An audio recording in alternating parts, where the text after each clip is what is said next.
જય શ્રી કૃષ્ણ મિત્રો, રાજકોટમાં પરસાણા ચોકમાં રાધિકા ફાર્મમાં મકાતી પરિવાર દ્વારા શ્રીમદ ભાગવત સપ્તાહ જ્ઞાન યજ્ઞનું આયોજન કરવામાં આવ્યું છે અને તમે મારી પાછળ જોઈ શકો છો ભાઈ, આ ગેટ આટલો જોરદાર છે અને છે ને સભા ડોમ તો છે ને ભાઈ મિત્રો, જર્મન ડોમ બનાવવામાં આવ્યો છે એસી વાળો.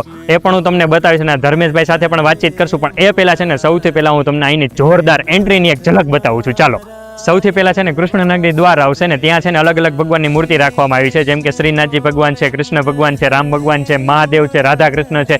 આવી રીતે અલગ અલગ ભગવાનની મૂર્તિ રાખવામાં આવી છે અને ત્યાંથી આપણે આગળ જઈને એટલે નરસિંહ મહેતાનો ચોરો આવશે. ચાલો હું બતાવું. ત્યાંથી આપણે આગળ આવી એટલે નરસિંહ મહેતાનો ચોરો આવે છે અને તમે જોઈ શકો છો ત્યાં છે ને ધૂન મંડળ કરતા હોય ને એ રીતે આખું સેટઅપ કરવામાં આવ્યું છે.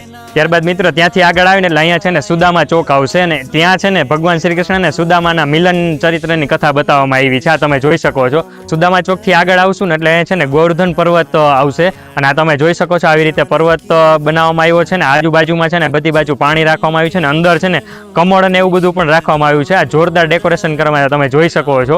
ગોવર્ધન પર્વતથી આગળ આવશો ને એટલે કથા મંડપની અંદર પહોંચવા માટે 3 એન્ટ્રી આપેલી છે, જેમાં આ સાઈડ છે ને ગોકુલ એન્ટ્રી છે, આ સાઈડ છે ને મથુરા એન્ટ્રી છે અને ત્યારબાદ છે ને અહીંયા છે આપણને વૃંદાવન એન્ટ્રી, જે તમને પાસમાં પણ લખેલું જ હશે. ત્યારબાદ મિત્રો આપણે છે ને ફાઇનલી કથા મંડપની અંદર પહોંચી ગયા છે. તમે જોઈ શકો છો વિશાળ કથા મંડપ છે અને હવે છે ને આપણે અહીંયાના યજમાન શ્રી ધર્મેશભાઈ મકાતી સાથે વાતચીત કરવાના છીએ, જે તમને છે ને નેક્સ્ટ પાર્ટની અંદર જોવા મળશે. તેમને આવું આયોજન કરવાની પ્રેરણા ક્યાંથી મળી એ બધી વાત છે ને આપણે ધર્મેશભાઈ સાથે કરવાની છે. તેમના માટે તમે બીજો પાર્ટ અમારો જોવાનું ભૂલતા નહીં.